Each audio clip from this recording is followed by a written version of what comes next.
बिल्कुल सही सुन रहे हैं। Bad news for solar stocks. तो आइए समझते हैं कि यूएसए ने जो सोलर अलायंस को लीव किया है उससे किस स्टॉक्स पर क्या इम्पेक्ट पड़ेगा और ओवरऑल इंटरनेशनल सोलर अलायंस पर क्या इफेक्ट पड़ेगा। तो सबसे पहले चलते हैं, तो आपने न्यूज़ देख ही ली होगी कि ट्रम्प ने 66 इंटरनेशनल संगठनों से निकलने का प्लान बनाया है, जिसमें एक इंटरनेशनल सोलर अलायंस ही है, यानी कि आज ही निकल गए हैं इनके विदेश मंत्री ने सीधा लिस्ट दे दी है। तो ये न्यूज़ है जिस पे आप देख सकते हैं मार्केट आवर्स के ड्यूरिंग ही दी गई थी।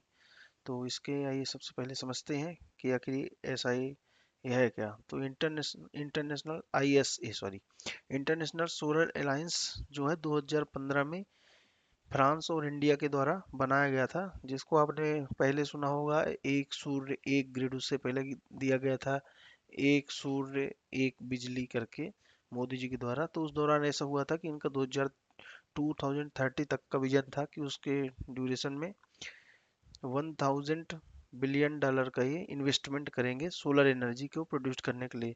यदि याद हो, जो COP 26 या 25 हुआ था तब ये सब अनाउंस किया गया था। तो अराउंड 2019 तक 2019 तक इसमें 100 मेंबर्स यानी कि 100 कंट्रीज जुड़ चुके थे।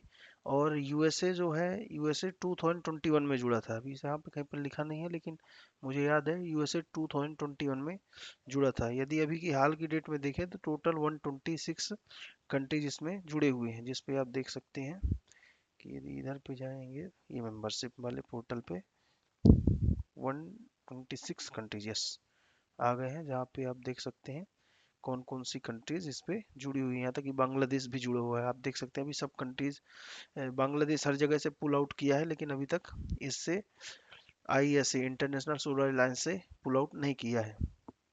तो ये टोटल लिस्ट है 126 कंट्रीज की जिन्होंने अभी तक भी हैं। तो यदि आप इसके चलते हैं कि यूएसए का क्या कंट्रीब्यूशन है, जुड़ तो गया जो बाइडेन के अंदर, जब जो बाइडेन उसको लीड कर रहे थे तब ये जुड़ा था।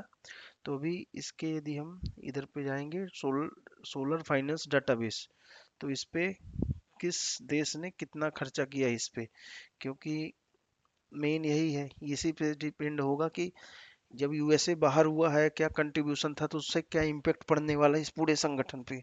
तो इस पे इंडिया और मेन फ्रांस जुड़े थे। तो आप देख सकते हैं किसने कितना पैसा दिया है। स्टार्टिंग से देखने जाएंगे तो यहाँ पर आप देख सकते हैं कि किसने अभी यहाँ तक दो नो बजट था, लेकिन आगे ये लोग पैसा दिए। यस, ये दिया है invasion fund low carbon technologies 10 billion euro research and innovation के लिए। वर्ल्ड ने टोटल 460 मिलियन यूरो। इसके अंदर जाएंगे तो किस किस ने दिया है ये भी लिखा हुआ है रिसर्च करने के लिए। अफ्रीका अफ्रीका ने दिया, अफ्रीका को दिया गया सॉरी, ये मतलब किसको किसको दिया गया है। फ्रांस, फ्रांस ने, लिस्ट में देखना पड़ेगा। ओके, यहाँ से किसने किसको दिया है आप लिस्ट में देख सकते हैं। तो मैंने लिस्ट देखी है, यूएसए ने कभी भी किसी भी देश को 1 रुपए भी नहीं दिया है, ना ही इसी किसी संगठन को। इस संगठन का मेन उद्देश्य है रिसर्च एंड डेवलपमेंट करना। यदि हम इसके जाएंगे और पर ये गेट इन्वॉल्व में जाते हैं, एक सेकंड।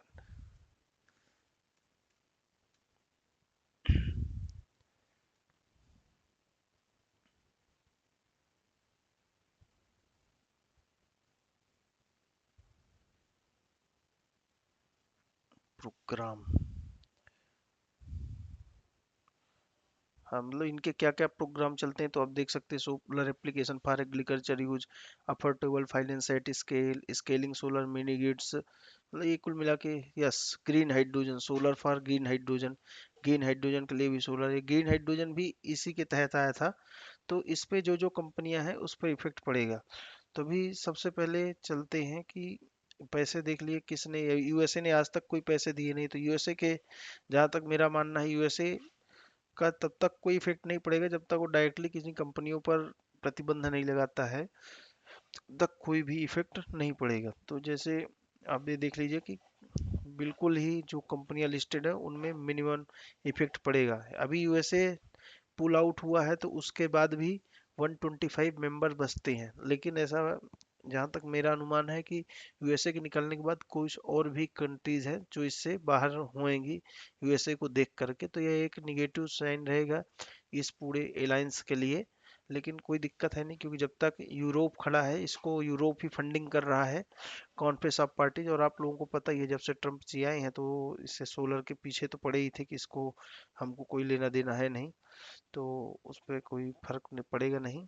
और यहाँ पे पढ़ सकते हैं, ये डिप्लोमेटिक था अमेरिका के द्वारा। अमेरिका भी पूरी तरह से आप देख सकते हैं कि वेनेजुला के तेल पर निर्भर होने की बात कर रहा है, इसलिए वो ये सब करेगा। तो ये कंपनियां हैं जिनको कि जो कि इसमें इन्वॉल्व है ग्रीन एनर्जी मेन, पूर्णतः सोलर पे। इसमें एक कंपनी का नाम नहीं है, प्रीमियर एनर्जीज करके। तो इसमें ऐसा है कि जब कोई भी प्रोजेक्ट कैंसिल होगा तब भी इन कंपनी को कुछ दिक्कत होगी, क्योंकि ये कंपनियां में से जैसे वारी एनर्जी हो गई, रिन्यू पावर तो अमेरिकन कंपनी है, तो इसको तो लेना कोई वो है नहीं लेने का। लेकिन green Adani green energy, Tata power, Waaree energy, Borosil and Sterling and Wilson, ये कंपनियां हैं जो कि अमेरिका में भी इन्वेस्टमेंट करी हैं, जिनमें से सबसे ज़्यादा वारी एनर्जीज का है और प्रीमियर एनर्जीज है, उसके बाद स्टर्लिंग विल्सन का भी है, फिर थोड़ा अदानी का और थोड़ा टाटा पावर का भी है। तो मोस्टली इन पर तब भी इफेक्ट भी पड़ेगा जब इनके कोई प्रोजेक्ट कैंसिल होगा तभी, और अभी तक ऐसा कुछ है नहीं। अभी डोनाल्ड ट्रम्प ने सिर्फ और सिर्फ इंटरनेशनल सोलर अलायंस से ही पुल आउट किया है, और आने वाले समय में ये और भी ऐसे अलायंस से पुल आउट करने वाले हैं। तो इनसे कुछ फर्क पड़ेगा नहीं सोलर कंपनियों को। आज वैसे भी मार्केट आवर में खुला था, तो जो भी स्टॉक्स गिरे थे वो सब एक साथ गिरे थे पूरा।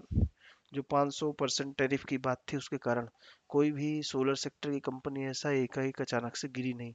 लेकिन आगे कुछ भी हो सकता है, तो देखते हैं आगे क्या होता है। बाकी आशा यही है कि इससे कोई, जब तक प्रोजेक्ट कैंसिल नहीं होता है तब तक कोई भी फर्क पड़ने वाला नहीं है किसी भी कंपनीज को, ये जितने भी हैं। तो अभी यही है लास्ट में हमारा डिस्क्लेमर कि जो भी ये कंपनियां दिखाई गई हैं ये सिर्फ न्यूज़ पर्पस पे दिखाई गई, इनका कोई भी बाई या सेल से कोई भी रिकमेंडेशन नहीं है। यदि आपको कुछ खरीदना या बेचना है तो अपने खुद की एनालिसिस के द्वारा करें। धन्यवाद।